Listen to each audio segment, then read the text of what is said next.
अध्याय 806 परिवार में आपका स्वागत है। कई घंटों के बाद विक्टर अभी भी अपने ड्रैगन ऑक्सफोर्ड फॉर्म में था।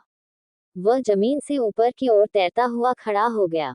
हालांकि ऐसा लग रहा था जैसे वह कुछ नहीं कर रही थी और अपने शरीर को अपने प्रति समर्पित कर रही थी, लेकिन ये सच्चाई से बहुत दूर थी।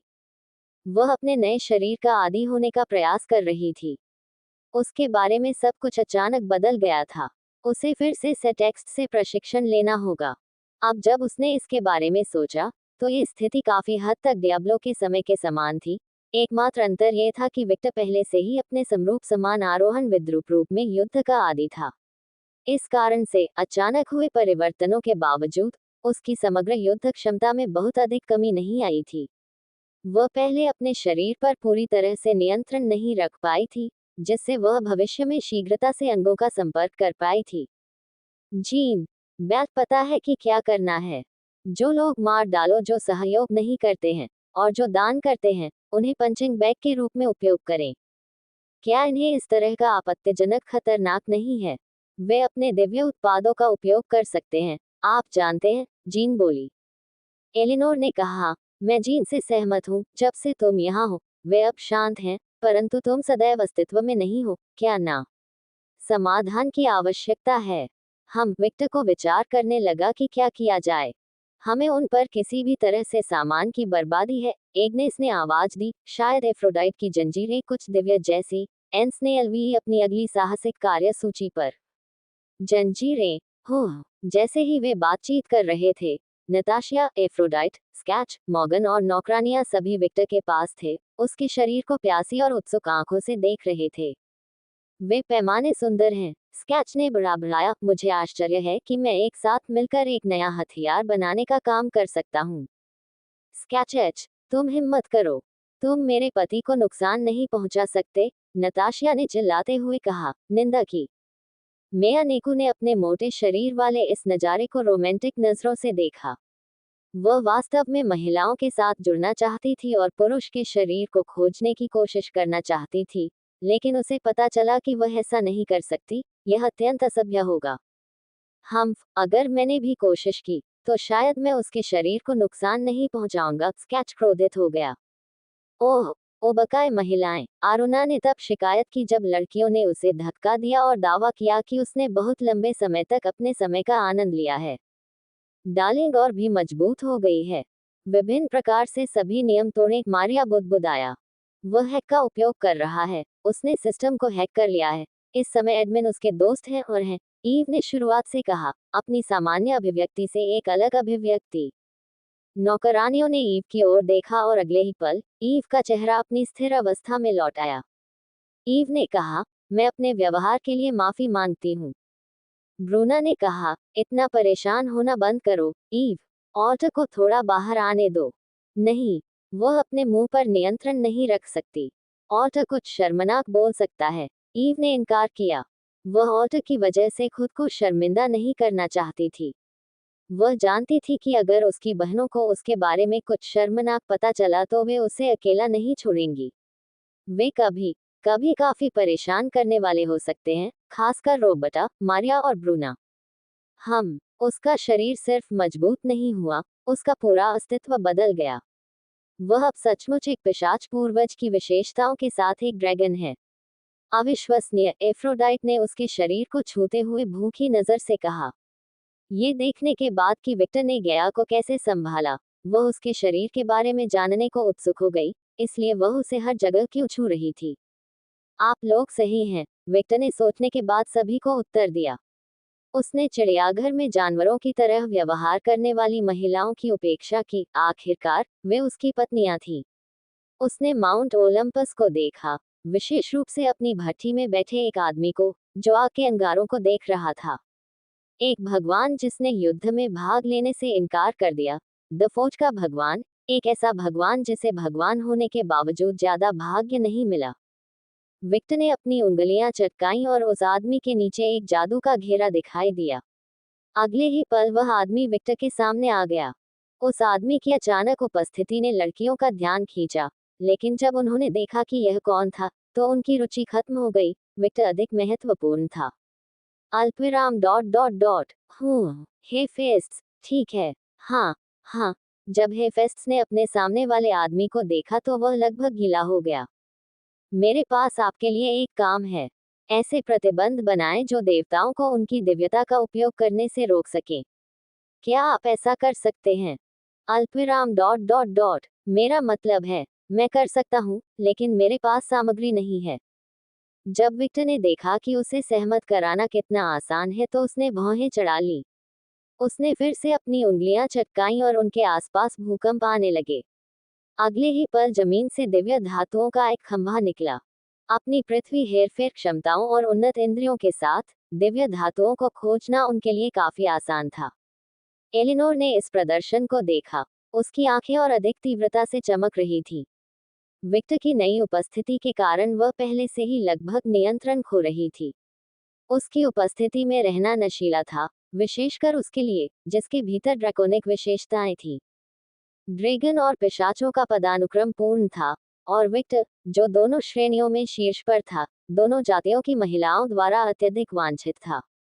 मुझे अब उसका बच्चा चाहिए, एलिनोर ने सोचा। स्पष्ट रूप से उसकी मानसिक स्थिति सबसे अच्छी नहीं है। उसका बदलता शरीर इस बात का सबूत था। धीरे धीरे उसकी ड्रैकोनिक विशेषताओं में बदलाव हो रहा था। थप्पड़, ओह मेरे सिर, तुम क्या कर रहे हो, गुलाब? पब फ्यूचर द्वारा विज्ञापन। अपने आप पर नियंत्रण रखें, एलिनोर। आपका परिवर्तन दिख रहा है, गुलाब सख्ती से बोला। उसने खुद को देखा और बदलाव देखे। ओह, इतनी आसानी से नियंत्रण खोने के कारण वह थोड़ी शर्मिंदा थी। क्या ये पर्याप्त है? विक्टर बोला। अल्पविराम डॉट डॉट डॉट। हाँ, वास्तव में ये पर्याप्त से भी अधिक है। विक्टर ने सिर हिलाया। उन्होंने द फौज के भगवान की ओर देखा, जिनकी आंखों में तारे थे जब उन्होंने सामग्रियों को देखा, और पूछा, दिलचस्प।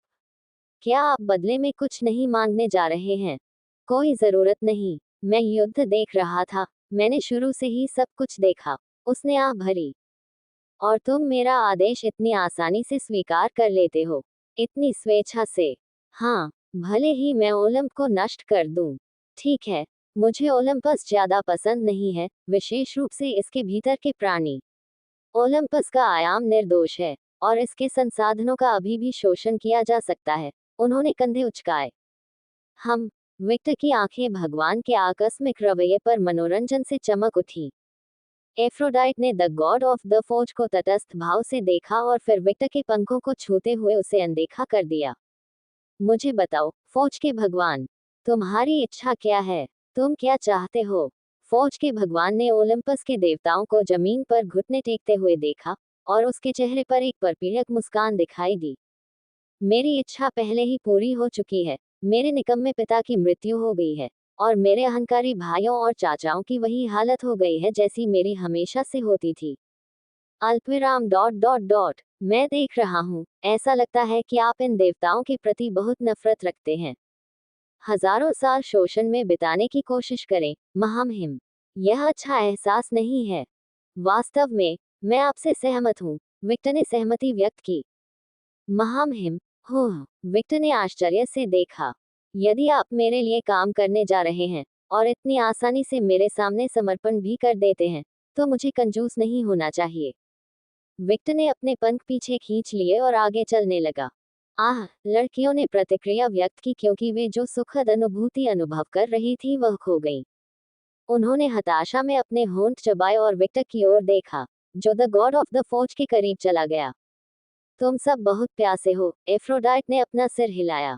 उसने रोज और स्कैचर की ओर देखा।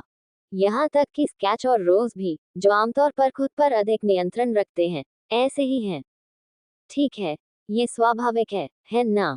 वह हमारा पति है, और वह अब और भी अधिक स्वादिष्ट है। जीन ने अपने शब्दों में इच्छा के साथ बात की, हालांकि अन्य लड़कियों की तरह तीव्र नहीं थी। आप शांत लग रही हैं, जीन। मेरा अधिकांश अस्तित्व वैम्पायरिक नहीं है, यह अधिकतर आध्यात्मिक है, इसलिए मैं खुद को बेहतर ढंग से नियंत्रित कर सकती हूँ। लेकिन उसकी गंध, उसने हल्के से अपने पैर भींच लिए। उसकी हरकतें काफी विरोधाभासी थीं। ये काफी व्यसनकारी है। मैंने जो कहा था उसे वापस लेता हूँ। तुम बहुत प्यासे हो, एफ्रोडाइट ने अपनी आंखें घुमाई। ऐसा इसलिए है क्योंकि वह अब मेरे जैसा ही अस्तित्व बन गया है। जीन ने खुद को नियंत्रित करने की कोशिश करते हुए आह भरी। एक ड्रैगन के रूप में, विशेष रूप से ड्रैगन के पूर्वज के रूप में, प्रकृति द्वारा प्यार किया जाने वाला प्राणी है, जो मुझे पहले से भी अधिक आकर्षित करता है। ऐसा लगता है जैसे मैं अपने जैसी ही प्रजाति के किसी व्यक्ति को देख रहा हूँ। निस्संदेह, भले ही उसे ऐसा महसूस हुआ हो, वह इन भावनाओं के वशीभूत नहीं होगी। वह खुद को इन भावनाओं में बहने दे रही थी। आखिरकार, उसके सामने जो आदमी था वह उसका पति था। यही बात उन महिलाओं पर भी लागू होती है जिनके पास अधिक आत्म नियंत्रण था, जैसे स्कैथा और रोज। विक्टर के शरीर से निकलने वाली अनुभूति ब्रेन वॉशिंग नहीं थी। यह एक आकर्षण फेरोमोन की तरह था, जो प्रकृति में काफी सामान्य है। विक्टर ने दिव्य धातु शिखर को नियंत्रित किया और एक अल्पविकसित भट्टी बनाई। भट्टी पर कई जादुई मंडल दिखाई दिए, और फिर उन्होंने the language of the dragon में बात की। पब फ्यूचर द्वारा विज्ञापन, संयम, मनोरंजन, परियोजना। अल्पविकसित भट्टी बदलने लगी और एक दिव्य लोहार के योग्य भट्टी में बदलने लगी। ये सब उन्होंने सिर्फ अपने शब्दों से किया। विक्टर मन ही मन मुस्कुराया। रून्स, अस्तित्व की वंशावली। इस प्रयोग ने केवल ये साबित किया कि रून्स वास्तविकता में संकेत लिखने का एक तरीका मात्र था, वास्तविकता को अपनी पसंद के अनुसार विकृत करने का एक तरीका। केवल अब विक्टर वास्तव में रून्स का मतलब समझ सका। उसने ये शब्द पहले भी सुने थे, लेकिन सुनना और समझना दो अलग बातें थीं। कोई आश्चर्य नहीं कि इस कला में महारत हासिल करना इतना कठिन है, उसने सोचा। विक्टर के दिल में स्कैथा के प्रति एक नया सम्मान पैदा हुआ, जिसने अपने जैसे प्राकृतिक लाभ के बिना इस कला में महारत हासिल की थी। विक्टर ने भट्टी की ओर फूंक मारी। भले ही यह एक साधारण सांस थी, इसने पूरे क्षेत्र को बैंगनी और लाल रंग के रंगों से रोशन कर दिया। रोशनी कम होने लगी, और जल्द ही सभी ने ड्रैगन की आग से बनी एक भट्टी देखी। और सिर्फ कोई ड्रैगन नहीं, बल्कि एक ड्रैगन पूर्वज। अल्पविराम डॉट डॉट डॉट महामहिम, ये है आपका नया उपकरण। फौज के भगवान ने अपनी आंखें चौड़ी कर ली। महामहिम, क्या आपको एहसास है कि आपकी अग्नि कितनी दुर्लभ है? वह अपना वाक्य पूरा नहीं कर सका क्योंकि विक्टर ने टोकते हुए कहा, हाँ मुझे पता है। भविष्य में आप इस आग से जो भी उपकरण बनाएंगे, वह पहले मेरी अनुमति से ही बनाया जा सकता है और केवल उन्हीं को वितरित किया जा सकता है जिन्हें मैं अनुमति देता हूँ। विक्टर अपनी आग से बनाए गए हथियारों के खतरों से अच्छी तरह वाकिफ था। इस प्रकार, इस पर उसका पूर्ण नियंत्रण होगा। वह उन रूल्स को रखेगा जो इन हथियारों को चोरी होने और उनके परिवार के खिलाफ इस्तेमाल होने से रोकते हैं। लेकिन तब तक, आप जितना चाहें उतना प्रयोग कर सकते हैं। अल्पविराम डॉट डॉट डॉट ये हेफेस्ट्स के पास शब्द नहीं थे। इसका कारण ये था कि एक भगवान के रूप में भी उन्हें the fire of A dragon के साथ काम करने का अवसर कभी नहीं मिला था। ये सबसे दुर्लभ आग थी जो अस्तित्व में थी, विशेष रूप से एक इकाई की आग जो सभी ड्रैगन से ऊपर थी। विक्टर ने हेफेस्ट्स के कंधे को छुआ। मेरी अच्छी तरह से सेवा करो, हेफेस्ट्स, और मैं तुमसे बस यही अपेक्षा करूंगा कि तुम एक लोहार और शिल्पकार के रूप में अपना सर्वश्रेष्ठ दो। उसने भगवान का कंधा छोड़ा और अपनी पत्नियों की ओर चल दिया। इसके अलावा, आप जो चाहे करने के लिए स्वतंत्र हैं। मुक्त। हेफेस्ट्स ने कभी उम्मीद नहीं की थी कि वह इस व्यक्ति जैसे अत्याचारी व्यक्ति से ये शब्द सुनेगा। ईमानदारी से कहें तो, हेफेस्ट्स ने सोचा था कि उसे हथियार बनाने के लिए गुलाम के रूप में इस्तेमाल किया जाएगा। उन्होंने कभी उम्मीद नहीं की थी कि उनकी अस्वीकृति और लड़ने की अनिच्छा का इस तरह प्रतिफल मिलेगा। महामहिम, क्या आप निश्चित हैं? मुझे खुद को दोहराने के लिए मजबूर मत करो। द फौज के भगवान विक्टर की आंखें हल्की चमक उठी। हेफेस्ट्स कांप उठा। जैसे ही वह माफी मांगने वाला था, उसने विक्टर को ये कहते हुए सुना, आपके पिता की संतान के विपरीत, जो राजा बनने की भूमिका निभा रहा है, मैं अपनी बात रखता हूँ। लेकिन चूंकि आप किसी सक्षम व्यक्ति के साथ व्यवहार करने के आदी नहीं हैं, इसलिए मैं इसे फिर से कहूंगा ये देखने के लिए कि क्या मेरे शब्द आपकी उस मोटी खोपड़ी में प्रवेश करते हैं। मैं चाहता हूँ कि आपकी रचनात्मकता चरम पर रहे। मैं एक कारीगर और लोहार के रूप में आपका पूरा प्रयास चाहता हूँ। मैं चाहता हूं कि आप मेरी भविष्य की परियोजनाओं को वास्तविकता में बदलने में मेरी मदद करें। इसके अलावा, आप जो चाहे करने के लिए स्वतंत्र हैं। मैं तब तक हस्तक्षेप नहीं करूंगा जब तक मैं आपको मेरे या मेरे परिवार के खिलाफ कुछ करते हुए नहीं देख लेता। विक्टर के शब्द थोड़े अहंकारी हो सकते हैं, शायद अतिशयोक्तिपूर्ण भी, लेकिन साथ ही वे समझदार थे और विरोधाभासी नहीं थे, और इस वजह से हेफेस्ट्स ने उनके शब्दों को पूरी तरह से आत्मसात कर लिया। आह, यह एक सच्चा राजा है। वह अक्षमता का इतना आदी हो गया था कि उसका मस्तिष्क ज़्यूस से भिन्न प्रकार के राजा को संसाधित नहीं कर सका। हेफेस्ट्स अपने घुटनों पर गिर गया। मैं, हेफेस्ट्स, द फौज का देवता, अपनी कला को महामहिम विक्टर अलुकार्ड को समर्पित करता हूँ। इस प्रतिज्ञा को समय के अंत तक अस्तित्व द्वारा मान्यता दी जानी चाहिए। जब हर किसी ने अपनी आंखें चौड़ी कर लीं जब उन्होंने अपने सामने शाश्वत दासता की शपथ लेते देखा, एक प्रतिज्ञा जो विक्टर की आत्मा के अस्तित्व से गायब होने तक जारी रहेगी। एक प्रतिज्ञा जो विक्टर के मरने और पुनर्जन्म लेने पर भी प्रभावी रहेगी। अब भले ही हेफेस्ट्स विक्टर के खिलाफ जाना चाहता हो, लेकिन वह ऐसा नहीं कर सका क्योंकि उसकी प्रतिज्ञा ने उसे ऐसा करने से रोक दिया था। स्कैथेच, एफ्रोडाइट, मॉर्गन, जीन, नताशिया, एग्नेस और व्यावहारिक रूप से विक्टर की सभी पत्नियों की आंखें अनुमोदन और प्रशंसा से चमक उठी। यहाँ तक कि व्लाद और अलेक्सियोस भी अलग नहीं थे। धिक्कार है, काश वह मेरा बेटा होता, व्लाद ने आंतरिक अवसाद के साथ सोचा। उसे ये भी एहसास नहीं हुआ कि वह उसी तरह सोच रहा था जैसे उसने विक्टर से पहली बार मिलने पर सोचा था। विक्टर हेफेस्ट्स के पास गया और अपना हाथ बढ़ाया। परिवार में आपका स्वागत है, हेफेस्ट्स। हेफेस्ट्स ने अपनी आंखों में और अधिक आश्चर्य के साथ विक्टर के ड्रेकोनिक हाथ को देखा। उसे उससे ये शब्द सुनने की उम्मीद नहीं थी।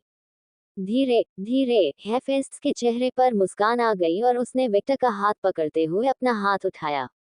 धन्यवाद, महामहिम। कुछ घंटे बाद विक्टर को अंडरवर्ल्ड के सिंहासन पर दफनाया गया था, एक सिंहासन जो पहले हेडिस का था और बाद में परसेफोन का था। उसके सामने 4 देवता थे, 3 महिलाएं और 1 पुरुष। परंतु वे साधारण प्राणी नहीं थे, वे देवता थे।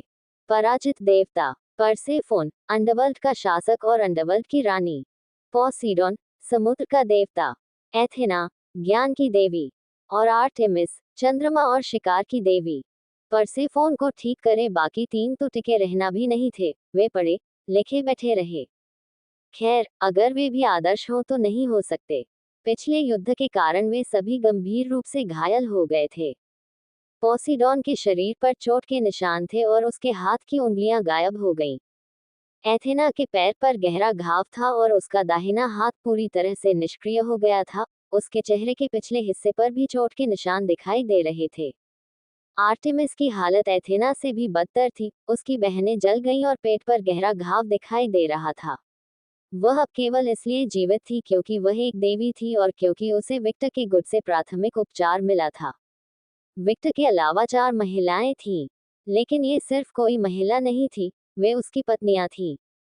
एग्नेस स्नो अलुकार्ड, स्नो कबीले के नेता, एक ऐसा कबीला जिसका इतिहास नाइटिंगेल की रचना प्राचीन है। वायलेट स्नो अलुकार्ड, उसी कबीले के उत्तराधिकारी और विक्टर की पहली पत्नी, महारानी। एफ्रोडाइट अलुकार्ड, सौंदर्य और प्रेम की देवी। और रोबर्टा अलुकार्ड, वह महिला जो वीर भावना में मेडुसा को आश्रय देती है। वही मेडुसा जो अपनी आंखों में गहन घृणा के साथ 3 विशिष्ट देवताओं को घूर रही थी, एग्नेस और वायलेट परसेफोन पर जो निर्देशित कर रहे थे उसके समान। यहाँ हर कोई किसी न किसी तरह से घूमा करता था। एग्नेस, वायलेट, एफ्रोडाइट और विक्टर के साथ परसेफोन। और एथेना, पोसीन और आर्टेमिस के साथ मेडुसा। और यहाँ इन कनेक्शनों का पता लगाएं। विक्टर ने अपना हाथ अपनी ठुड्डी पर रखा और तीखी आंखों से स्थिति देखी। विक्टर ने इस समय अपना सामान्य सूट पहना था। नया उनका मूल रूप वही रहा, एकमात्र अंतर ये था कि उनकी कठोर विशेषताएं अब और अधिक प्रमुख थीं।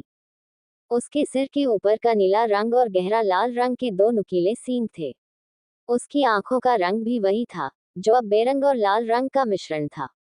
उसके कान सामान्य से थोड़े अधिक नुकीले थे। एक तरह से उनका स्वरूप उनका पिछला स्वरूप कहीं अधिक प्रिय था। वह वास्तव में एक राक्षस जैसा दिखता था। अच्छा ही वह राक्षस नहीं बल्कि एक ड्रैगन था। क्या आप जानते हैं कि आप यहाँ क्यों हैं? NVLBIN, कल्पना को उजागर करना, एक समय में एक कहानी। अपने चारों ओर के देवताओं को देखकर एथेना ने भारी और बोली। हाँ, उसने विक्टर की ओर देखा और उसके पूरे चेहरे को कांप उठा लिया जब उसे लगा कि एक अथाहगन उसकी ओर देख रहा है। उसे पहले कभी इतना मोटा महसूस नहीं हुआ था। अपनी दिव्यता के बिना इस राक्षस का सामना करने से उसे बेहद हीन एहसास हुआ। ये सब इन बेडोरियों के कारण है। वह अपने हाथों और पैरों पर पड़ी बेड़ियों को देखते हुए मन ही मन बुदबुदाती रही। वह अब हेफेस्ट की योग्यता कोस रही थी। विक्टर का ऋणी बनने के बाद उसने बिना समय बर्बाद किए और तुरंत कई बेड़ियां खड़ी कर दी। कुछ ही घंटों में उनके पास बेडोरीज का पूरा भंडारा हो गया था, जो उन राज्यों में उनकी दिव्यता तक स्वर्ग से प्रवेश कर गया था। ऐसा न होने पर इस राक्षस ने ड्रैगन भाषा का उपयोग करके बेडरीज के निर्माण में भी सहायता की। ये बेड़ियां, हालांकि साधारण रूप से दिखाई देती थी, वास्तव में दैवीय विद्याएं थी जो एक उच्च स्तरीय देवता को भी गहराई में दिखाई देती थी। यह एक परीक्षण है ना? उन्होंने लंबे काले बालों वाली महिला की ओर देखा जो ऐसे हिल रहे थे मानो जीवित थे। वह खून की प्यासी थी। उसने उसे देखा। उसे कोई संदेह नहीं था कि उसके सामने वही महिला थी जिसका सिर उसने कांच में बदल दिया था। पब फ्यूचर द्वारा विज्ञापन, एक ढाल जो उसकी शक्ति के प्रतीकों में से एक बन गई। मेडुसा। उसने अतीत में एक से बढ़कर एक घटनाएं बताई। विक्टर ने कुछ भी पुष्टि नहीं की, उसने बस कहा, कर्म तो कुतिया है ना। शक्तिशाली ओलंपियन देवता सभी को अपने खिलौनों के रूप में इस्तेमाल करते थे और उन्हें अपने सामने डेंट टेकने के लिए मजबूर करते थे। अब गिर गए और हार गए, एकमात्र नश्वर के सामने डेंट टेकने के लिए मजबूर हैं। एथेना को अपनी खुद की इच्छा महसूस हुई। मात्र नश्वर। यदि सभी प्राणी एक जैसे होते हैं तो देवता नष्ट हो जाते हैं, उसने सोचा। विक्टर ने अपने देवताओं के सामने राक्षसों का आनंद लिया और बोला, ठीक है, यह अच्छा है कि आप अपने स्थानों पर मौजूद हैं। विक्टर ने मेडुसा की ओर देखा। मुझे बताओ, तुम उनके साथ क्या करने की योजना बना रहे हो? वह उत्सुकता से पूछता है। उसके शरीर से ब्रह्मांड में घृणा जारी रही और इन देवताओं को मारने की उसकी अपार इच्छा के बावजूद मेडुसा खुद को सामने लाने में सफल रही और विक्टर की ओर देखा गया। जाहिर सी बात है, वह व्यापक रूप से चित्रांकनी है। मैं उन्हें किरदार ही पसंद दूंगा जैसा मैंने सहा। उनका शब्द घृणा और शुद्ध जहर से खत्म हुए थे। एथेना और आर्टेमिस को उनकी पहली स्थिति से हटा दिया जाएगा। उन्हें गुड़िया के रूप में इस्तेमाल किया जाएगा जैसे कि मैं था। दोनों देवियां काम पुकेरी इस्तेमाले जाने के बाद उन पर प्रयोग किए जाएंगे। मुझे आश्चर्य है कि वे बच्चे कैसे पैदा हो सकते हैं। उसका मुस्कान और मोटा भी हो गया मेरे राक्षसों के बच्चे के साथ। मुझे आश्चर्य है कि गोर्गन्स की एक उपजाति का निर्माण किस देवत्व के रूप में हुआ। ये देखना दिलचस्प होगा। उसके लिए उसकी नफरत सैकड़ों गुना अधिक हो गई। उसके शरीर पर अत्याचार किया जाएगा, उसकी मर्दानगी छीन ली जाएगी। वह बस एक गुड़िया बनकर रह जाएगा जिसका इस्तेमाल किया जा सकता है।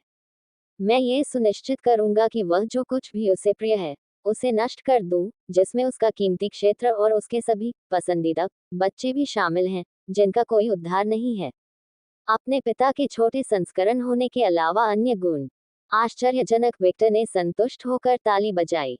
लेकिन तुम अब भी बहुत दयालु हो, मेरे प्रिय मेडुसा। ओह, आपका क्या मतलब है? पति। उनके शरीर का उल्लंघन करना उनके लिए महज एक उपहार होगा। आखिरकार उनके पास उस कीड़े का खून है।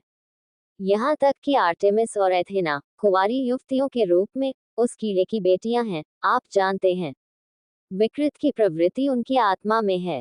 एथेना और आर्टेमिस वास्तव में जवाब देना चाहते थे और कहना चाहते थे कि यह सच नहीं है। वे अपने पिता की तरह कुछ भी नहीं थे, लेकिन उन्होंने कुछ नहीं कहा क्योंकि उन्हें विक्टर का डर था। अल्पविराम डॉट डॉट डॉट। अब पति ने कहा है तो सच ही होगा। एथेना एक अहंकारी कुतिया है जो सोचती है कि सिर्फ इसलिए कि वह ज्ञान की देवी है, वह हमेशा सही होती है, और उसे इस बात का एहसास नहीं है कि मूर्ख इसी मानसिकता के साथ सोचते हैं। एक वेश्या जो खुद को पार नहीं होने देती। अतीत में कई बार जब किसी नश्वर के पास कुछ ऐसा होता था जो उसके पास नहीं था, तो उसने देवी के रूप में अपनी श्रेष्ठ शक्ति का इस्तेमाल किया और उस नश्वर को नरक बना दिया। आह, बेचारी प्रिय अर्चन। एक महिला को सिर्फ इसलिए राक्षस में बदल दिया गया क्योंकि एक व्यर्थ देवी को किसी नश्वर व्यक्ति द्वारा श्रेष्ठ नहीं बनने दिया जा सकता, मेडुसा ने बड़े अफसोस के साथ कहा। एथेना का चेहरा फिर से कांप उठा जब उसे अपनी पिछली गलतियों में से एक और के लिए इशारा किया गया। निश्चित रूप से वह अकेली नहीं है। आर्टेमिस एक और व्यर्थ वेश्या है। एक असंतुष्ट महिला अपने बेकार पिता के कार्यों को अन्य सभी पुरुषों पर दोष देती है। वह अक्सर पुरुषों को अपने और अपने शिकारियों के लिए शिकारगाह के रूप में उपयोग करने के लिए जानवरों में बदल देती है। जिसके बारे में बात करते हुए, मैं इन शिकारियों को पकड़ लूंगा, इन वेश्याओं का भी वही हश्र होगा जो तुम्हारी प्रिय देवी का हुआ था।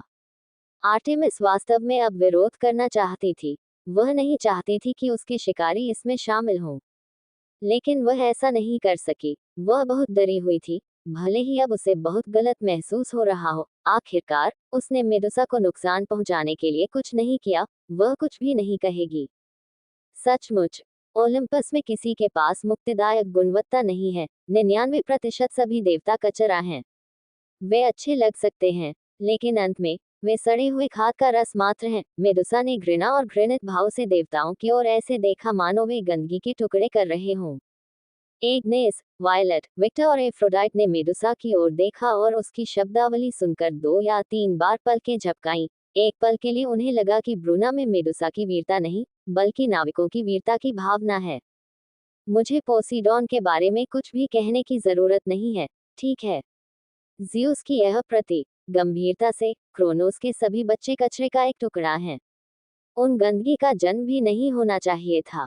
पोसीडॉन इसे और बर्दाश्त नहीं कर सका और खड़ा होकर बोला, यहाँ सुनो तुम।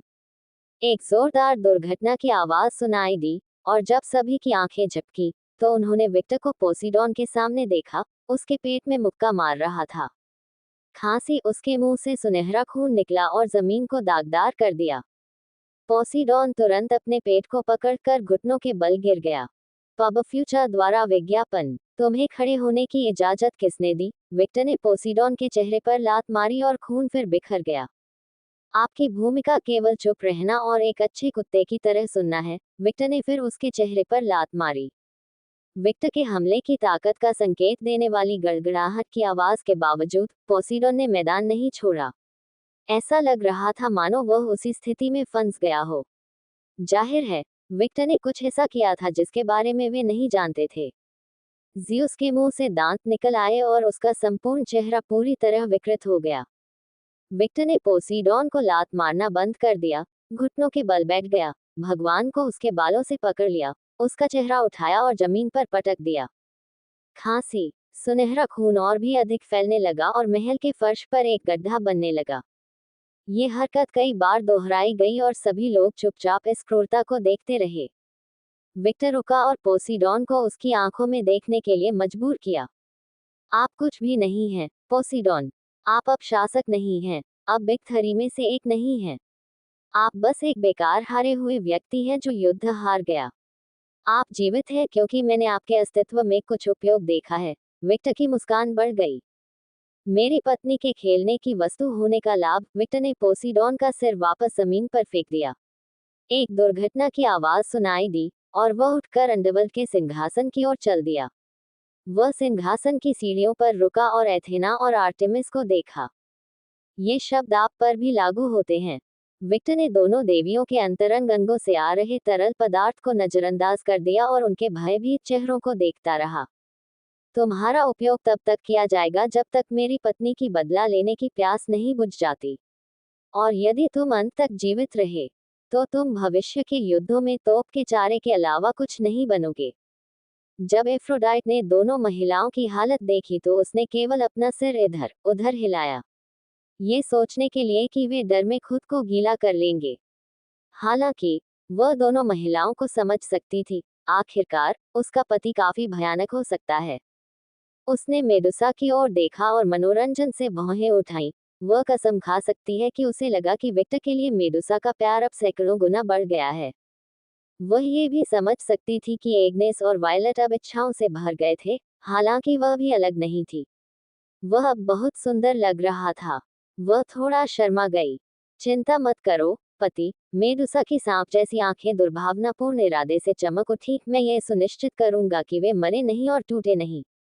मैं चाहता हूं कि वे हमेशा कष्ट सहते रहें। मम, यह अच्छा है। ऐसा लगता है कि भविष्य में हमारे पास उत्कृष्ट सैनिक होंगे। वास्तव में, मैं राक्षसों को बनाने में अपना सर्वश्रेष्ठ प्रयास करूंगा। अचानक मेडुसा के मन में एक बढ़िया विचार आया, मैं एक प्रजनन भूमि बनाऊंगा। ओह, आपका क्या मतलब है? विक्टर ने पूछा। मैंने अभी अपने पिछले विचार पर विस्तार किया है। पारंपरिक यातना का उपयोग करने के बजाय मैं उन्हें तोपचारा मिनियन बनाने के लिए उपयोग कर सकता हूँ। इस बार मेरा परिवर्तन होगा और मैं आपके लिए उपयोगी हो जाऊंगा। हम इसका उपयोग राक्षस भी कर सकते हैं। आखिरकार वे देवताओं का अपमान करते हैं, है ना? मुझे आश्चर्य है कि जब राक्षस और देवता शांता होंगे तो क्या होगा, मेडुसा ने हंसते हुए कहा। हम एक जन्मभूमि। हो, शैतानी विचार क्या है? मुझे ये पसंद है। सही, मेरी स्तुति करो डार्लिंग। बिल्कुल, मेडुसा के सिर पर हाथ फेरते हुए विक्टर धीरे धीरे मुस्कुराया। हे, उस पल एथेना, जो चुप थी, उसने कुछ किया। उसने अपनी दिव्य पोशाक पर लगे ड्रैगन रत्न को खींचा, अपनी संपत्ति प्रदर्शित कर दी, लेकिन उसने इसकी परवाह नहीं की। उसके हाथ की गहराई एक खंजर में बदल गई और उसने तुरंत अपने दिल में छुरा घोंपने का प्रयास किया। उसने आत्महत्या करने की कोशिश की, लेकिन इससे पहले कि खंजर उसके दिल को छेदता, वह स्तब्ध हो गया। आप क्या कर रहे हो? विक्टर एथेना के पास आया और खंजर ले गया।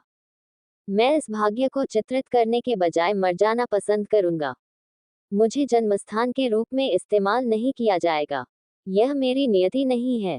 मैं एथेना, ज्ञान की देवी। उन्होंने निश्चय के साथ बोली को खारिज कर दिया, लेकिन विक्टर से उन्हें केवल यही प्रतिक्रिया मिली। अल्पविराम डॉट डॉट डॉट पफ। हा, बहुत ही शैतानी और राक्षसी हंसियां। मेडुसा, क्या तुमने सुना? हाँ, यह आश्चर्य की बात है कि ज्ञान की एक कथित देवी इतनी मूर्ख है। एथेना का चेहरा टूटकर अलग हो गया, लेकिन इसके बाद विक्टर का चेहरा और बढ़ गया। महिला के टूटे हुए चेहरे के पीछे के भ्रम को महसूस करते हुए विक्टर ने थोड़ा अप्रत्याशित रूप से कहा, आप छोटे राक्षस हैं, हो। क्या मैंने यह नहीं कहा कि आप पोसीडॉन के समान नाव में हैं? आप सिर्फ एक खिलौना है जिसका उपयोग किया जा सकता है, मेरी पत्नी समझती है। जाहिर तौर पर, कुछ गलत होने पर, एथेना ने अपनी संपत्ति छुपा ली। क्या आप किसी महिला के साथ ऐसा करने जा रहे हैं? आप ज़ियुस के समान हैं। अल्पविराम डॉट डॉट डॉट महिला, तुम क्या विदेशी औषधियों का सेवन करती हो? क्या तुम पागल हो? विक्टर अविश्वासपूर्ण भाव से बोला। क्या आपके कैथोलिक चित्र सिर्फ इसलिए हैं कि आप एक खूबसूरत महिला हैं? आपके साथ व्यवहार अलग होना चाहिए, विक्टर अनपेक्षित भाव से बोला। क्या आपने लैंगिक समानता शब्द के बारे में कभी नहीं सुना? मैं भेदभाव नहीं करता, भगवान के लिए, उसके लिए एक महान योद्धा बन गया। जिस क्षण से किसी ने उस पर तलवारें तान दी, खरोंच वह पुरुष हो, बच्चा हो या महिला, इससे कोई फर्क नहीं पड़ता। उनका इलाज भी प्रभावी होगा। यहाँ तक कि अतीत में उनके कुछ वर्तमान मूर्तिकारों ने भी उनके चेहरे पर मुक्का मारा था। विक्टर की मेमोरी टैप ताज़ा हो गया जब वह नतासिया, मिजुकी, हारुना और स्कैथर से मिला। यहाँ तक कि स्वयं एफ्रोडाइट को भी शुरुआत में विक्टर का टास्कर प्राप्त हुआ था। ऐसा हो सकता है कि उसने उसे मारा न हो, लेकिन उस समय उसकी बातें लिखी थी। ईमानदारी से कहूँ तो, मैं अतीत में पूर्वाग्रह से बहुत अंधा हो गया था। विक्टर को इस पर शर्मिंदगी महसूस हुई, लेकिन सच कहा तो, जब एफ्रोडाइट ने उसे अपने आकर्षण से नियंत्रित करने की कोशिश की तो एफ्रोडाइट ने बहुत मदद नहीं की। विक्टर ने अपने विचार से कहा, और दूसरी बात, अपनी अनमोल सोच को सुधारो। मेरे साथ कुछ भी करने की योजना नहीं बन रही है। मैं तुम पर हाथ नहीं उठाऊंगा, वह तिरस्कार का भाव लेकर बोला। और घृणा एथेना से कांप उभरा। उसकी नारीत्व को इस प्रकार ठीक किया गया पराजित होना से भी अधिक अनुकरण था। मेरे पास सुंदर और समर्पित पत्नियां हैं। मुझे मूर्तियों के पीछे क्यों जाना चाहिए? ट्रैश। एथेना ने अभी जो सुना था वह चकित हो गया था। जल्द ही राक्षस जो संकट सहने पड़ेंगे, वे केवल कर्मों का प्रतिफल है।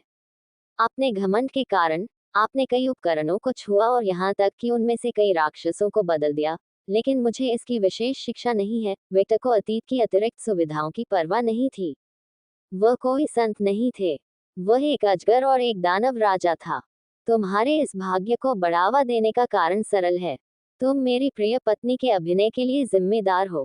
पोसीडॉन ने उसके साथ बलात्कार किया, और उसका समर्थन करने के बजाय उसे छोड़ दिया और उसे एक राक्षस में बदल दिया, क्योंकि सितारा तीरथ था कि मोटल्स उसे कह रहे थे अलौकिक अंतकोशीय अधिक था। दूसरे शब्दों में, ये शुद्ध स्वार्थ था, शुद्ध प्रतिशोध था। उन्होंने कई साल पहले मेडुसा से एक वादा पूरा किया था और वह वादा पूरा हो रहा है।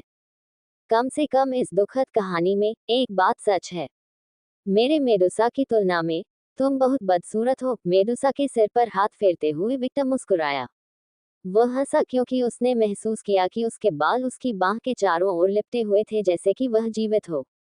एथेना ने गुस्से में अपने दांत पीस लिए, लेकिन उसने आवाज उठाने की हिम्मत नहीं की। इस तथ्य के बावजूद कि उसकी भविष्य की संभावनाएं अच्छी नहीं दिख रही थीं और इस तथ्य के बावजूद कि उसने अपनी जान लेने की कोशिश की थी, वह पोसीडॉन की तरह खत्म नहीं होना चाहती थी। वह मरना चाहती थी, फिर भी कष्ट से डरती थी। सच कहूं तो उसके विचार अव्यवस्थित थे। कम से कम मुझे इससे अकेले कष्ट नहीं सहना पड़ेगा। आर्टेमिस मेरे साथ होगी, एथेना ने सोचा, लेकिन अगले दृश्य ने सदमे में उसकी आंखें चौड़ी कर दी। यह महामहिम, यह क्या है? विक्टर ने आर्टेमिस की ओर देखा। मैं यहाँ क्यों हूँ? मेरा मतलब है, मेरा मेडुसा से कोई लेना देना नहीं है। वह एथेना की युवती थी। मैं उसे जानता भी नहीं। मैं उसके बारे में केवल उन कहानियों के माध्यम से जानता था जिनके बारे में एथेना ने अतीत में बात की थी, साथ ही परसियस और एथेना की शील्ड भी। आर्टेमिस ने डर के साथ शुरुआत की, लेकिन जल्द ही उसने अपने सीने में जो कुछ भी दबा रखा था उसे बाहर निकाल दिया, भले ही अंत में उसका भाषण पूरी तरह से निरर्थक हो गया। वह घबरा गई थी। हाँ, उसने अतीत में बहुत सारे बुरे काम किए, लेकिन इस विशिष्ट मामले में उसकी कोई गलती नहीं थी। वह मेडुसा को भी नहीं जानती थी। जब मेडुसा ने परसियस का नाम सुना तो वह गुर्राने लगी। महिला के मन में उस आदमी के लिए बहुत नफरत थी। विक्टर ने आर्टेमिस पर 2 बार पलकें झपकाईं और फिर मेडुसा से पूछा, अब जब मैं इसके बारे में सोचता हूँ, तो ये सच है। वह यहाँ क्यों है? मुझे ये कुतिया पसंद नहीं है। मैं उसे युद्ध के मैदान में मारने की कोशिश कर रहा था, लेकिन वह बहुत परेशान होकर चकमा दे रही थी। मेडुसा पूरी तरह ही ईमानदार था। दूसरे शब्दों में, वह तरकीन हो रही थी। चारों ओर एक अजीब सा सन्नाटा छा गया। विक्टर ने भावशून्य चेहरे से अपनी पत्नी की ओर देखा। फिर उसने आह भरते हुए कहा, आर्टेमिस, यहाँ आओ। हाँ, हाँ। आर्टेमिस ने खड़े होने के लिए संघर्ष किया, लेकिन उसने अपने होंठ काटे और दर्द सहन कर लिया। फिर वह विक्टर के सामने एक बच्चे की तरह खड़ी हो गई जिसे उसके पिता डांटने वाले हों। विक्टर ने उसके सिर को 2 उंगलियों से छुआ, और अगले ही पल आर्टेमिस की उपस्थिति बहाल होने लगी, यहाँ तक कि उसके दिव्य परिधान को भी फिर से बनाया गया। विक्टर के सोल हमलों का प्रभाव आर्टेमिस की सोल से पूरी तरह हटा लिया गया था। विक्टर के कार्यों ने आत्मा पर नियंत्रण को इतना सटीक प्रदर्शित किया कि इससे मृत्यु के देवताओं को भी ईर्ष्या हो सकती थी। दर्द गायब हो गया। वहां, तुम ठीक हो गए। उन्होंने आर्टेमिस का सिर सहलाया और कहा, मैं अपने पिछले शब्दों के लिए माफी मांगता हूँ। जब मेडुसा ने अपने पति की हरकतें देखी तो चिल्ला पड़ी, तुमने ऐसा क्यों किया? आर्टेमिस ने अपने कार्यों और माफी दोनों से आश्चर्यचकित होकर पूछा। उसने कभी नहीं सोचा था कि वह किसी चीज के लिए माफी मांगेगा। क्या वह अत्याचारी राजा नहीं है? क्या हो रहा है? उसका स्पर्श अच्छा है। आर्टेमिस ने उस विचार को अपने दिमाग से निकालने के लिए अपना सिर इधर उधर हिलाया। मैं तर्कहीन नहीं हूँ। बेशक। ज्यादातर समय विक्टर अपने ही चुटकुले पर हंसा, जो मजाक नहीं था, और फिर बोला, जिन लोगों ने मेरी प्यारी पत्नी को सबसे ज्यादा नुकसान पहुंचाया है, वे 2 बेवकूफ हैं। आपने अभी हाल ही में उसे परेशान किया है, और वह क्षुद्र व्यवहार कर रही है, इसलिए आपका यहाँ होना एक गलती है। पब फ्यूचर द्वारा विज्ञापन। गलतियां स्वीकार करना और माफी मांगना विक्टर के लिए अपमानजनक नहीं था। आखिरकार, ड्रैगन बनने से पहले भी उसकी यही मानसिकता थी। वह जानता था कि घमंड अच्छा है, लेकिन अत्यधिक घमंड जिसने आपको अंधा बना दिया है वह सिर्फ मूर्खता है। इस वजह से उन्होंने अपनी गलतियों को स्वीकार किया, उनसे सीखा और आगे बढ़े। ये बस इतना ही सरल था। ओह ओह, आर्टेमिस केवल इस तरह से प्रतिक्रिया कर सकता था। घटनाओं के इस अप्रत्याशित मोड़ से वह पूरी तरह से घबरा गई। लेकिन बहुत आशावादी मत बनो, तुम अभी भी तोप के चारे हो। विक्टर ने तुरंत आर्टेमिस के चेहरे पर वास्तविकता फेंक दी। या क्या आप उन दोनों के समान उपचार प्राप्त करना पसंद करेंगे? हाय, बिल्कुल नहीं। मैं तोपचारा हूँ, एक आदर्श तोपचारा जो आपके सभी दुश्मनों को मार डालेगा। मैं तोपचारे की देवी हूँ, आर्टेमिस घबराहट में चिल्लाया। विक्टर खूब मुस्कुराया। मैंने कभी नहीं सोचा था कि किसी को तोप का चारा बनना इतना पसंद आएगा। आप अद्भुत हैं। अल्पविराम डॉट डॉट डॉट वाय। हाँ, ठीक, धन्यवाद। आर्टेमिस अब लगभग रो रही थी, लेकिन वह आंतरिक रूप से राहत महसूस कर रही थी। वह एथेना और पोसीडोन जैसा भाग्य भुगतने के बजाय युद्ध में लड़ना और मरना पसंद करेगी। आर्टेमिस, तुम गद्दार हो, एथेना गुस्से से दहाड़ उठी। अल्पविराम डॉट डॉट डॉट। आप कौन हैं? क्या मैं आपको जानता हूँ? आर्टेमिस ने तत्स्थता से बात की। एथेना की आंखों में गुस्सा और भी अधिक चमक उठा। नाटक करना बंद करो। यह मैं हूँ, एथेना। मुझे खेद है, लेकिन एथेना युद्ध में मर गई। मैं तुम्हें नहीं जानता। आर्टेमिस कभी कभी धीमी हो सकती है, लेकिन वह जंगली जानवरों की देवी थी, इसलिए वह जानती थी कि प्रकृति कैसे काम करती है। यह आदमी अल्फा प्रीडेटर था, और वह उससे हार गई, जिसका अर्थ है कि वह उसका मालिक था। यदि उन्होंने कहा कि आकाश गुलाबी है, तो तब से आकाश गुलाबी हो गया। यदि उसने कहा कि एथेना अस्तित्व में नहीं है, तो एथेना रहस्यमय तरीके से गायब हो गई। इस शिकारी से बचने का सबसे अच्छा तरीका वह सब कुछ करना था जो उसने कहा था। तो वह व्यवहार करेगी। आर्टेमिस को पता नहीं था कि यह मानसिकता उसे भविष्य में विक्टर के नाम से जाने जाने वाले अत्याचारी से बचने में कितनी मदद करेगी। आखिरकार, विक्टर एक अत्याचारी हो सकता है, वह व्यक्ति जिसने पंथियन को नष्ट कर दिया और देवताओं को गुलाम बना लिया, लेकिन अंदर से एक योद्धा के रूप में उसके मूल्य मजबूत थे। जब उन्होंने द सुपरनेचुरल वर्ल्ड में कदम रखा तो स्कैथर ने उन्हें कुछ सिखाया। मार्शल ऑनर एक कारण था कि उनके अनुयायी दावा करते थे कि उनमें ऐसी चीज में दिव्यता है। जब तक कोई सक्षम था और उसके लिए काम करता था, विक्टर उनके साथ दुर्व्यवहार नहीं करता था। इसके विपरीत, वह उन्हें अच्छी सेवा के लिए पुरस्कृत भी कर सकता है। उसके अपने नर्क में यही हुआ था। हेफेस्ट के साथ यही हुआ। भगवान ने तुरंत उसकी बात मान ली और एक अटूट प्रतिज्ञा भी की। भले ही कुछ घंटे पहले वह विक्टर का दुश्मन था, फिर भी विक्टर ने उसे अपना अधीनस्थ बना लिया। जबकि एथेना इस बारे में अविश्वसनीय थी कि वह अब क्या देख रही थी, विक्टर उसके पास आया और उसके सिर को छुआ। क्या? एथेना के सिर से एक छोटी सी सुनहरी रोशनी निकली और विक्टर के हाथ में तैरने लगी। क्या एथेना, एफ्रोडाइट, परसेफोन और आर्टेमिस ने अपनी आंखें चौड़ी कर ली। मेटिस, बुद्धि की सच्ची देवी, वह महिला जिसने हमेशा द गॉड किंग ज़्यूस को सलाह दी थी। अल्पविराम डॉट डॉट डॉट अल्पविराम।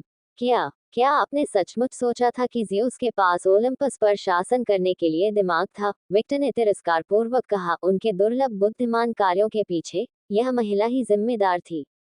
बुद्धि की आदिम देवी, मेटिस। विक्टर ने उसकी छाती को छुआ और उसके शरीर से एक और सुनहरी रोशनी निकली। मेटिस मूल रूप से दो भागों में विभाजित था। एक उसकी बेटी के साथ था, और दूसरा उसके पति के शरीर में था। विक्टर दो सुनहरी रोशनियां एक साथ लाया, और उसके हाथ के आकार की एक महिला प्रकट हुई। वह अपनी आंखें बंद करके भ्रूण की स्थिति में थी। विक्टर को कुछ भी करने की जरूरत नहीं थी और वह बस आत्मा के दो टुकड़ों को एक दूसरे के करीब ले आया, और पूरी प्रक्रिया स्वाभाविक थी। जैसा कि देवताओं की आत्माओं से अपेक्षा की जाती है, वे काफी लचीली हैं। कोई प्राणी इस विभाजित अवस्था में इतने लंबे समय तक जीवित रह सके, केवल देवता ही ऐसा कर सकते हैं। विक्टर ने सोचा। माँ, क्या? एथेना कुछ कहने ही वाली थी, लेकिन विक्टर ने हाथ के इशारे से उसे चुप करा दिया। मेडुसा, ये दो खिलौने ले लो और मजा करो। अगर तुम्हें किसी चीज की जरूरत है, तो मुझे बताओ। और अगर तुम कुछ ज्यादा ग्राफिक करने जा रहे हो तो रोबोटा के दिमाग की रक्षा करो। विक्टर ने अपना हाथ बंद कर लिया और मेटिस को अपनी आंतरिक दुनिया में रख दिया। हाँ, पतिदेव, चिंता मत करो, मैं उसकी रक्षा करूंगा, जैसा कि मैं हमेशा करता आया हूँ। मेडुसा गंभीर भाव से बोला। मम, अच्छा, उसने संतुष्टिपूर्वक सिर हिलाया। उसे अचानक कुछ ख्याल आया। मुझे बताओ, लड़कियों, क्या तुम अलग होना चाहती हो? अल्पविराम डॉट डॉट डॉट। रोबोटा और मेडुसा की आवाजें ऐसे गूंज रही थी मानो दो लोग एक ही समय पर बात कर रहे हों। अपनी प्राकृतिक शक्तियों से, अगर मैं आपकी आत्माओं को अलग कर दूं और आप में से प्रत्येक के लिए एक शरीर बना दूं, तो यह संभव है। थोड़ा जटिल है, लेकिन संभव है। आप क्या सोचते हैं? पब फ्यूचर द्वारा विज्ञापन। उनके चारों ओर सन्नाटा छा गया क्योंकि एक शरीर में दो महिलाएं स्पष्ट रूप से एक दूसरे से बात करती दिख रही थी।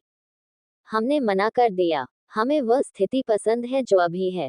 रोबर्टा ने कहा, ईमानदारी से कहूं तो अगर मेडुसा ने मेरा शरीर छोड़ दिया तो मुझे नहीं पता कि मुझे क्या करना चाहिए। वास्तव में मेडुसा सहमत हो गया। मैं देख रहा हूँ। विक्टर ने अपनी आंखें बंद कर ली और उसकी बातें स्वीकार कर ली। यदि आपका मन बदल जाए तो मुझे बताएं, ठीक है? मम, दोनों की आवाजें सुनाई दे रही थीं। आप मजे करो। हाँ, पतिदेव मेडुसा ने बोथ्स गॉड्स को देखा, और जल्द ही कई जादुई मंडलियां जमीन पर दिखाई दी, जिसके बाद कई गोर्गन पृथ्वी से उभरे। मेडुसा ने एक गोला बारी और चिल्लाया, नतालिया। कुछ ही दूरी पर एक पोर्टल खुला और जल्द ही नतालिया का सर दिखाई दिया। क्या? नतालिया ने पूछा। मैं जुड़ा हुआ हूँ। हथियार पता है। मुझे इन देवताओं को नाइटिंगेल के पास ले जाना है। विश्वसनीयता से कहूँ तो ये थका देने वाला और थकाने वाला है। ऐसा कहा गया। माइक्रोस्कोप सूक्ष्मता से विक्टर की ओर देखा। प्यारी औरतें, एफ्रोडाइट, एग्नेस, वायलट और मेडुसा ने सोचा। चिंता मत करो, सुरक्षा बाद में जारी रहेगी। नहीं मैम, नतालिया की बचपन की तस्वीरें। मुझे नाइटिंगेल के पास ले चलो। पूरे में मेडुसा करने होनेकने लगा। कहाँ? नतालिया ने पोर्टल से असाधारण प्रश्न पूछे। हाँ, दुर्भाग्य से वह जगह मारिया के घोल से भरी हुई है। कार्य? फिर मुझे जंगल में पूरा ले चलो। ठीक है। लड़कियों, सुरक्षा पता है कि क्या करना है। मेडुसा ने गोर्गन से बात की। हाँ, लेडी मेडुसा। नतालिया, रूबी से मेडुसा की रक्षा के लिए पोसीडोन और एथेना पर किसी को ले जाने और आवश्यक हमले के लिए चिकित्सा की देवी को ठीक करने के लिए कहा। हाँ जान। जब मेडुसा नतालिया के साथ चला गया, विक्टर ने आर्टेमिस की ओर देखा। आंगन में वापस जाओ और नतालिया द्वारा सुरक्षा नाइटिंगेल ले जाने की प्रतीक्षा करो। जो हुक्म मेरे आका। आर्टेमिस जल्द ही वहां से रवाना होने के लिए रवाना हो गया। भागो मत। उसने तुरंत दौड़ बंद कर दी। विक्टर ने चेहरे पर अजीब मुस्कान के साथ इसे देखा। आप धीरे धीरे चल सकते हैं, आर्टेमिस। हाँ, हाँ। आर्टेमिस चालन लगा। धीरे धीरे, खोपड़ी की तरह।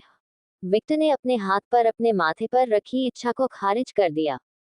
इस दृश्य पर एफ्रोडाइट धीरे धीरे से मुस्कुराया। उसने कभी नहीं सोचा था कि वह आर्टेमिस को इस तरह इतना घर देखेगी। वह क्लासिक जीना चाहता है। हो, एफ्रोडाइट ने सोचा। तुम एक सामान्य व्यक्ति की तरह चल सकते हो, आर्टेमिस। हाँ। जब आर्टेमिस गया, तो विक्टर ने परसेफोन की ओर देखा। अब तुम्हारी बारी है। परसेफोन थोड़ा अधूरा हो गया। उसे आश्चर्य हुआ कि किस प्रकार का भाग्य उसका इंतजार कर रहा है। उसी समय उन्होंने एक निश्चित गुलाबी बाल वाली देवी को देखने से खुद को रोक नहीं लिया। फिर से एफ्रोडाइट जीत की ओर है, जबकि मैं हार की ओर हूँ। इस विचार ने उसे स्थिति के बारे में पूरी तरह से परेशान कर दिया। परसेफोन, हेत्स की पूर्व पत्नी, देवी डेमेटर और जियोस की बेटी, अंडरवर्ल्ड की वर्तमान रानी और शासक। विक्टर ने परसेफोन को देखा और एडोनिस की यादों और अपनी यादों में उसकी छवि की तुलना की। और तुलना नहीं की जा सकी। वह पूरी तरह से अलग दिखाई दी। वह वास्तव में कठिनाइयों के साथ आगे बढ़ी और अपनी वास्तविक क्षमता तक पहुंची। अब वह पहले से कहीं अधिक रानी जैसी दिखती है। परसेफोन के लिए विक्टर की भावनाएं जटिल थी। इसका कारण यह था कि हाल के घटनाक्रमों के कारण वह सृजन के प्रति अधिक अभ्यस्त हो गया था। यदि परसेफोन ने एडोनिस को शाप नहीं दिया होता, तो उसने विक्टर के लिए खुद को बलिदान करने का विकल्प नहीं चुना होता, जिससे उसकी मानसिकता में महत्वपूर्ण बदलाव आया। कुछ ऐसा जिसे घटित होने में वर्षों या यहाँ तक कि सैकड़ों वर्ष लगने चाहिए थे, वह सब एडोनिस और विक्टर के मिलन से एक ही रात में घटित हुआ। इससे पहले विक्टर को ये कहने में कोई शर्म नहीं थी कि वह एक योद्धा से अधिक था। बिना किसी योजना के हर चीज पर सीधा हमला करता था। वह जानता था कि लड़ना कैसे है। वह एक योद्धा था, लेकिन उसके पास चालाक नहीं थी, एक ताकतवर आदमी। चालाकी, चालाकी, बुद्धिमत्ता, व्यापार की समझ, शासन करने की समझ, यहाँ तक कि लोगों की शारीरिक भाषा को पढ़ने का वर्तमान तरीका, ये सभी चीजें थी जो उसने एडोनिस से प्राप्त की थी। विक्टर वॉकर एक जनजात योद्धा थे। एडोनिस स्नो एक नेता, राजनीतिज्ञ और कुछ हद तक एक व्यापारी था। एडोनिस की चतुराई और विक्टर के साहस को मिलाकर दोनों के सही सम्मिलन से राख से नए विक्टर का पुनर्जन्म हुआ। और ये सब उसके सामने वाली महिला की वजह से हुआ। लेकिन क्या ये विचार कुछ बदलेंगे? नहीं, वे ऐसा नहीं करेंगे। इतना सरल होने का कारण, विक्टर कितना भी बदल जाए, कितना भी विकसित हो जाए, उसका मूल हमेशा वही रहेगा। वह एक यंडेरे है, वह एक पारिवारिक व्यक्ति है, वह उस परिवार के लिए कुछ भी करेगा। व्यक्तिगत रूप से विक्टर को परसेफोन की परवाह नहीं है, यहाँ तक कि एडोनिस की अपनी भावनाओं को भी उसकी परवाह नहीं है, क्योंकि वे दोनों जानते हैं कि उसके बिना विक्टर इतनी तेजी से विकसित नहीं होता। ये चीजों को देखने का एक विकृत तरीका है, लेकिन ये सच होने से नहीं रुकता। सृष्टि जितनी दिखती है उससे कहीं अधिक जटिल है। हो सकता है कि इस दुनिया में कोई नियति या भाग्य की कोई संवेदनशील अवधारणा न हो, लेकिन इसका मतलब यह नहीं है कि कार्य कारण अस्तित्व में नहीं है। विक्टर की भविष्य देखने की शक्ति इसी कार्य कारण से पैदा हुई थी। तितली के पंखों का फड़फड़ाना ग्रह के दूसरी ओर तूफान का कारण बन सकता है। ये कथन देवताओं जैसे प्राणियों के लिए अवास्तविक नहीं है। Take an example. If Zeus didn't exist, what would happen to the entire Greek pantheon?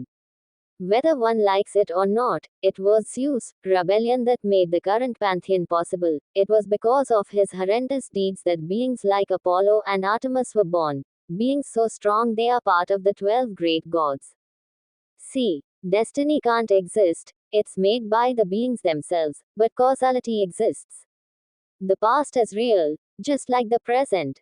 Therefore, Victor will leave everything in the hands of their wives. Agnes and Violet were the most affected, especially Agnes, who had to live with a sick Adonis from the beginning. And Victor will never reject the tears of his wives. He would never say this, so his opinion on this matter is completely neutral with tendencies against Persephone. After all, he will always stand by his wife's side. Just end this and kill me. Demon King, Persephone spoke with a cold, neutral tone, behaving like a true queen, even in front of a dragon. Her expression didn't waver. Oh, why do you think I'll do that? Isn't it obvious? Revenge for what I did to Adonis. The eyes of Violet and Agnes dangerously narrowed when they heard the name coming from Persephone's mouth. You seem to be understanding something incorrectly, Victor spoke with a neutral face. Alpiram. What? Adonis and I don't care about what you did. Victor's words caused the eyes of Violet, Agnes, Aphrodite, and Persephone to widen significantly. Adds BiPub future. Victor touched his chin. I think I expressed my words wrong. Adonis and I don't care anymore about what you did. I cared until recently, but now. It's hard to feel anything. Alpiram. Persephone was not understanding anything. Darling, something changed in you? Violet asked. Are you talking about my evolution as a dragon? Victor inquired. Violet nodded. Yes, something changed. How can I put it? My vision got broader. Victor made a hand gesture, and the next moment, the entire area started to heat up, and suddenly, a mini sun was created in his hand. That's Persephone and Aphrodite widened their eyes. He's not even the god of the sun. How is this possible? Aphrodite thought. She could clearly sense that what was in his hand was indeed a small star of the same kind that is on earth. An achievement that can only be reached by sun gods. I can instinctively control over 50% of all creation, so feats like this are possible. The mini sun began to spin rapidly until it slowly began to fade, the heat lessened, and a small planet started to form. It began with rocks, then came the atmosphere, then came the water. The entire process of creating a planet started to happen very quickly in front of everyone. Impossible. This is only possible with gods of creation. Aphrodite completely lost her composure. She couldn't be more astounded. Yes, that's true. Even for me, I can't create something as perfect and functional as a god of creation, but I can imitate it. By using negative energy and a little help from Gaia, even creating a functional mini planet like this is possible. Of course, this is just a demonstration. Suddenly, the planet began to disintegrate, the nature disappeared, the water disappeared, and all that was left was just a rock, which fell to the ground. Balance has strange ways of happening. I can create a very functional sun, but I can't create a functional planet. The reason for this is that it's not my job. Of course not. Such things can only be done by the universal tree and the gods of creation, Aphrodite said. Correct. Victor leaned back in his chair. Alpiram. I see. You have that. Right. Persephone began to speak after the initial shock. The divine consciousness. Calling it divine consciousness is a bit wrong. After all, I'm not a god. But that's true. I have something similar. I think calling it the consciousness of a dragon is better. Victor touched his chin thoughtfully. And this ability is especially stronger than normal due to my status as a progenitor, and thanks to Adonis' abilities and my abilities that merged. It wouldn't be an exaggeration to say that Victor sees the world as it is. He can see hundreds of threads connected to everything and everyone. He can see the entire grand system created by the primordial beings. Because of this, he managed to use all the right tools and block the authority of the ruler of the underworld. And even with this incredible vision, he still couldn't see the primordial beings. They were beings that were outside the system. Simply put, they were the administrators of everything, and Victor was just an anomaly who could see everything. Calling him an anomaly might be an exaggeration. After all, many beings can do what he does. The act of seeing the truth of the world, all the gods and dragons had it. The only difference was that Victor's was extremely strong even by dragon and god standards. It's not wrong to say that because of the conflict your two goddesses had with Adonis, I was able to achieve the state of consciousness now.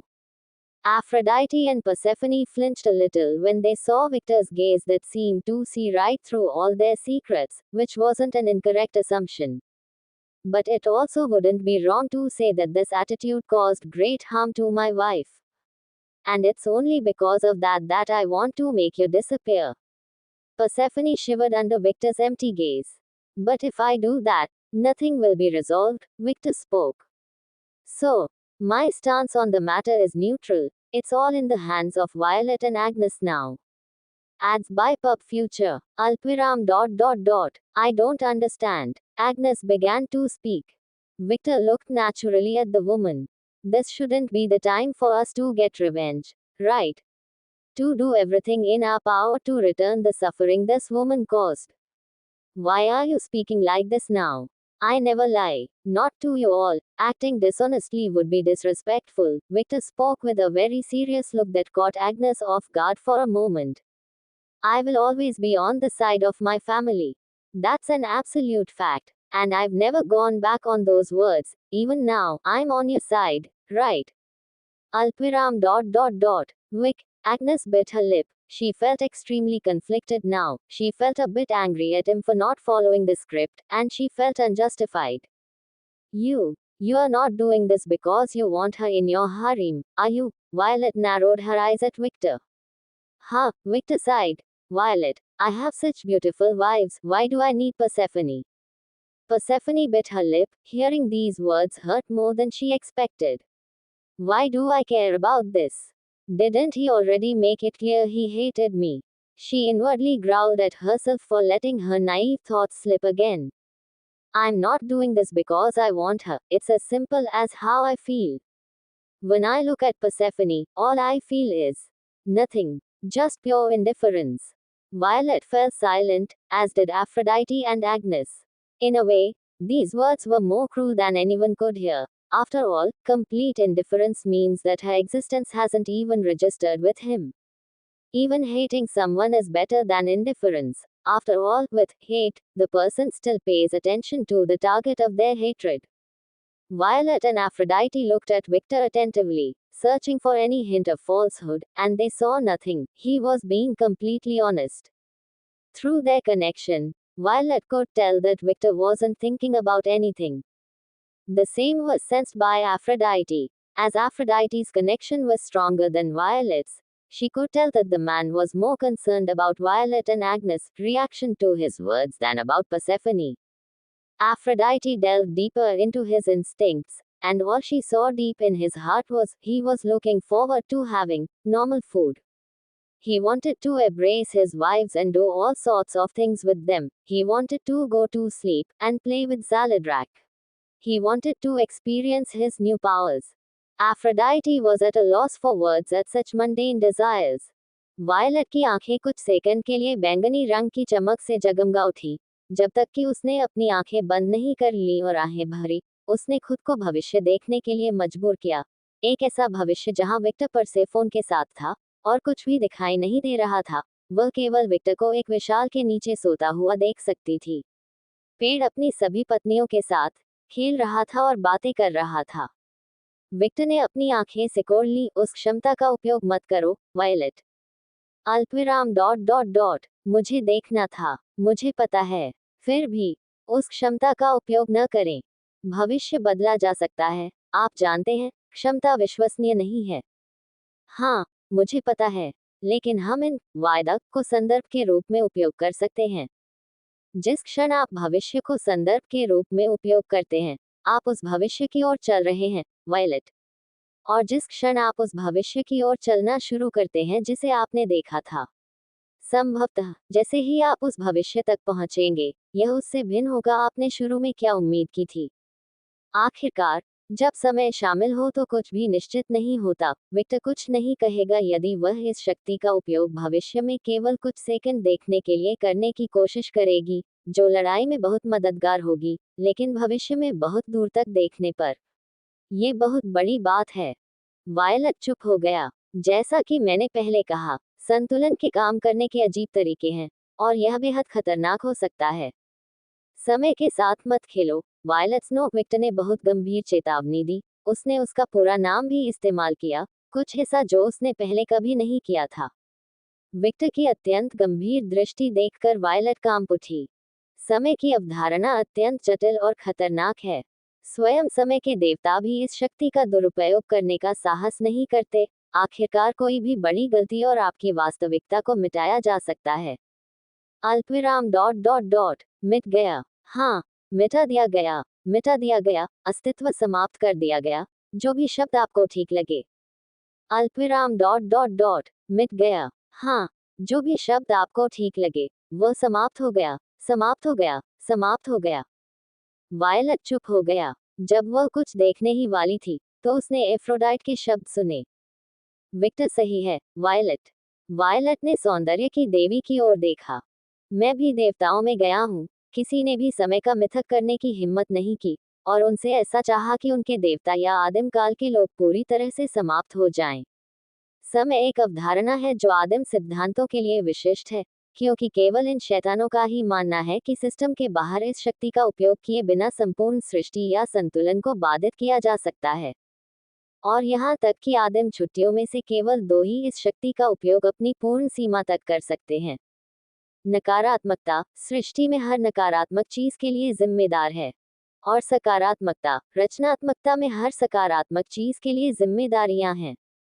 ये दो जीव जो कभी एक थे, अर्थ चेतना की स्थिति में विद्यमान हैं, फिर भी पूरी तरह से सचेत न होते हुए भी उनकी शक्तियां पूरे ब्रह्मांड में व्याप्त हैं। अल्पविराम डॉट डॉट डॉट दिलचस्प बात यह है कि मैं ये पहली बार सुन रहा हूँ। विक्टर मुस्कुराया। उसे बस सहज रूप से लगा कि अगर वह समय के साथ यात्रियों की बात करता है तो कुछ गलत हो जाता है, उसे अपमानजनक का पता नहीं चलता। हालांकि ऐसा लगा कि उसकी प्रवृत्ति सही थी। नोज के पीछे कुछ भी नीरस हो सकता है, लेकिन वे एक बुद्धिमान लोग हैं, विशेष रूप से मिमिर से, उनमें से सबसे बुद्धिमान, वह जो कुछ भी रिकॉर्ड करता है। अल्पविराम डॉट डॉट डॉट ठीक है, उस शक्ति का उपयोग न करें। मैम, समझ गया, मैं इसका उपयोग नहीं करूंगा। वायलट ने बेहद नामांकित से बात की। विक्टर और एफ्रोडाइट ने वायलट की ओर देखा और थोड़ा सा भरा हुआ है। वे बता सकते हैं कि यदि आवश्यकता हुई तो वह उस शक्ति का उपयोग करेगा। मैं भविष्यवाणी करता हूँ कि हमारे बच्चों के साथ व्यवहार करने वाली फिल्में होंगी, क्योंकि मुझे लगता है कि उन्हें भी विरासत में क्षमताएं मिलेंगी, विक्टर ने सोचा। और आपके दो अनोखे व्यक्तित्वों के साथ, वे आप दोनों के मिश्रित संस्करण की तरह होंगे। ओह, विक्टर बस चिल्लाया। जब वायलट ने उन्हें इस विषय पर चर्चा करते देखा तो वे थोड़ा शर्मा गईं। मुझे खेद है, लेकिन मैं अभी बच्चा पैदा नहीं करना चाहता, मैं बहुत छोटा हूँ। ये सच है, मैं भी बहुत छोटा हूँ, विक्टर ने सिर हिलाया। भले ही उसके पास अपने से काफी बड़ा मजरात की यादगारें थी, शारीरिक रूप से कहा गया था तो वह केवल 700 से 800 वर्ष का था, पिशाचों के लिए प्राचीन युवा, और विशेष रूप से ड्रैगन के लिए। ड्रैगन के लिए वह अभी भी एक बच्चा था। हालांकि पूर्वज के रूप में उनकी स्थिति के कारण उन्हें अपनी संतान स्थिति की विशिष्ट कमियों का सामना नहीं करना पड़ा। वह एक बच्चा था, फिर भी उसका शरीर ज़लाड्रिक जैसा वयस्क ड्रैगन जैसा था। उन्हें अपने सामने अपने उज्जवल भविष्य के बारे में चर्चा करते देख परसेफोन को बुरा लगा। बस मुझे पहले ही मार डालो और इससे छुटकारा पा लो, कितना कष्टप्रद है। क्या हम मौजूदा विषय पर वापस आ सकते हैं? एग्नेस ने संकुचित दृष्टि से इशारा किया।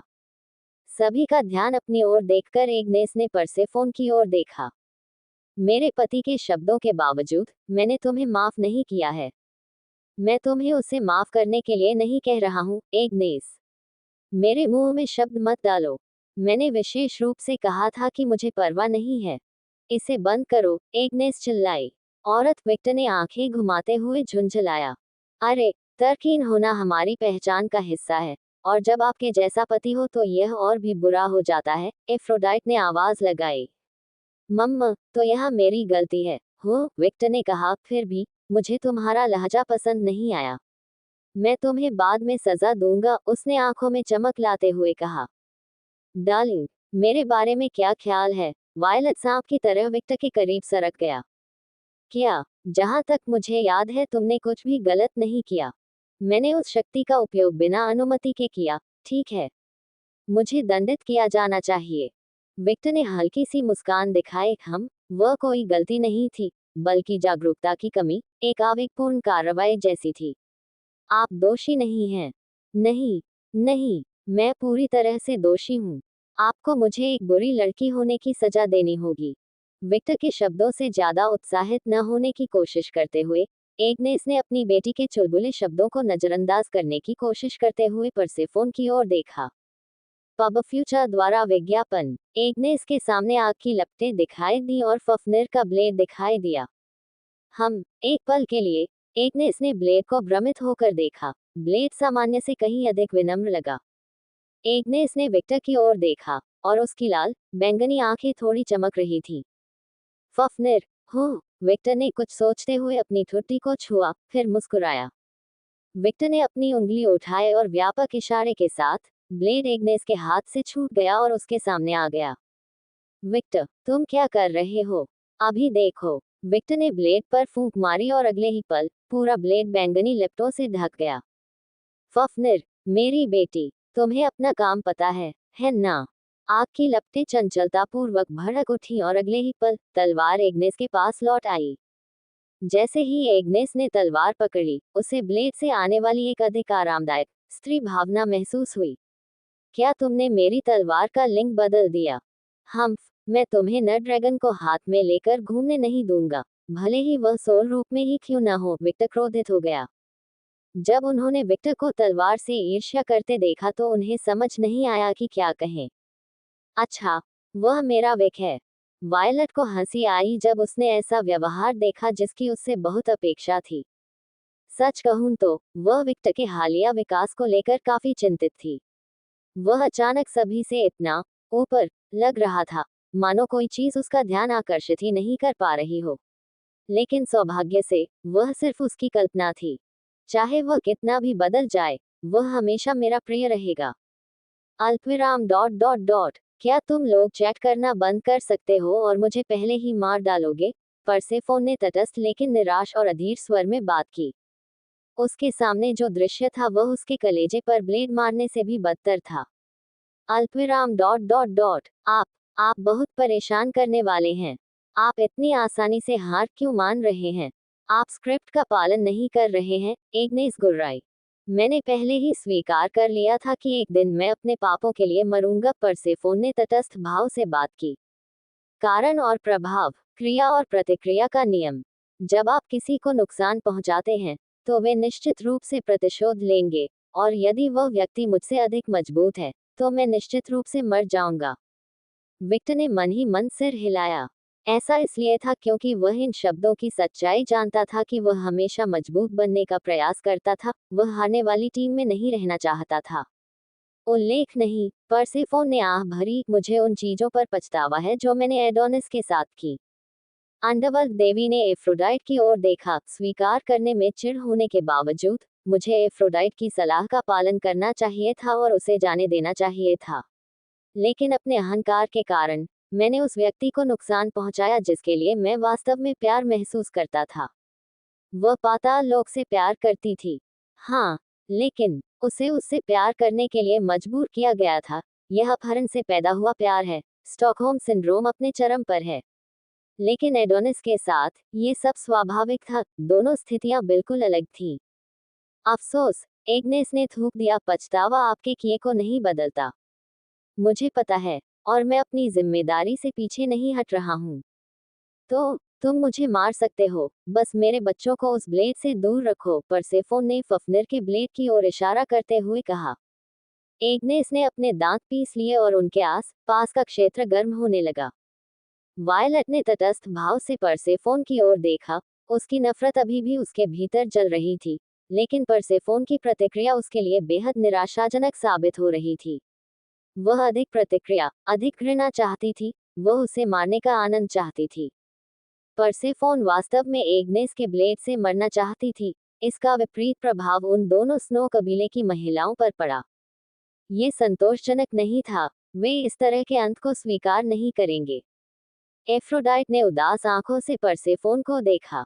उसने सब कुछ छोड़ दिया है। सौंदर्य की देवी के लिए यह प्रतिक्रिया समझ से परे नहीं थी। हेस्टिया के बाद शायद परसेफोन ही वह देवी थी जिसे वह सबसे अधिक जानती थी। उसने न केवल उस आदमी को खो दिया जिसके लिए वह कभी प्यार और स्नेह महसूस करती थी, बल्कि उसके पूर्व पति ने भी उसे धोखा दिया था। और अपने स्वयं के प्रयास से कुछ हासिल करने और एक रानी के रूप में अपने काम पर ध्यान केंद्रित करने के बाद भी उसे ये देखना पड़ा कि वह शक्ति उसी व्यक्ति द्वारा आसानी से उससे छीन ली गई जिसे वह अतीत और वर्तमान में प्यार करती थी। पब फ्यूचर द्वारा विज्ञापन। अब परसेफोन की उदास स्थिति को देखते हुए एफ्रोडाइट को आश्चर्य हुआ कि यदि उसने अतीत में गलत निर्णय लिया होता तो क्या उसका अंत इसी तरह होता। मुझे नहीं लगता। संभवतः मैं विक्टर के साथ नहीं होता, लेकिन मैं इस स्थिति में नहीं होता। इस विचार का कारण ये था कि परसेफोन के विपरीत एफ्रोडाइट हमेशा मजबूत था। एक मजबूत भगवान द्वारा उसका अपहरण करने और उसे अंडरवर्ल्ड जैसी गंदी जगह में बंद करने की घटना कभी नहीं हुई होगी। ताकत। एफ्रोडाइट को और अधिक समझ में आने लगा कि विक्टर इसके प्रति इतना जुनूनी क्यों था। केवल सबसे शक्तिशाली ही वास्तव में स्वतंत्र थे। आप ऐसा क्यों कह रहे हैं? आपको ऐसा लग रहा है जैसे मैं इस कहानी में खलनायक हूँ। एग्नेस विस्फोटित हो गई। ये सब आपकी गलती है। आपके मूर्खतापूर्ण जुनून के कारण मुझे एक बीमार आदमी की देखभाल में एक सहस्राब्दी से अधिक समय बिताना पड़ा। मैं आपसे नफरत करता हूँ। मुझे इस जगह से नफरत है। मैं देवताओं से नफरत करता हूँ। ये पूरी जगह अहंकारी प्राणियों को बाहर निकालने का एक कारखाना है जो सोचते हैं कि वे हर किसी से ऊपर हैं और जो चाहे कर सकते हैं।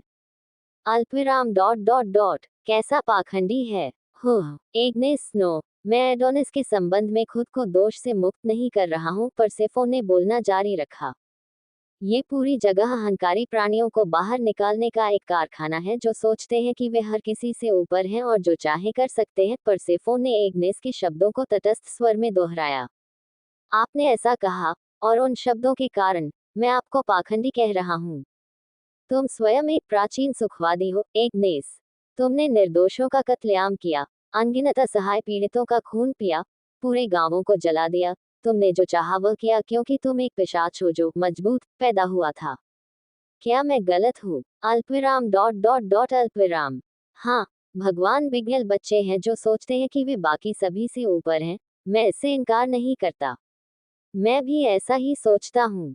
लेकिन इस मानसिकता का जन्म सबसे पहले इसलिए हुआ क्योंकि हम मजबूत हैं, और यह हमें वह करने का अधिकार देता है जो हम चाहते हैं।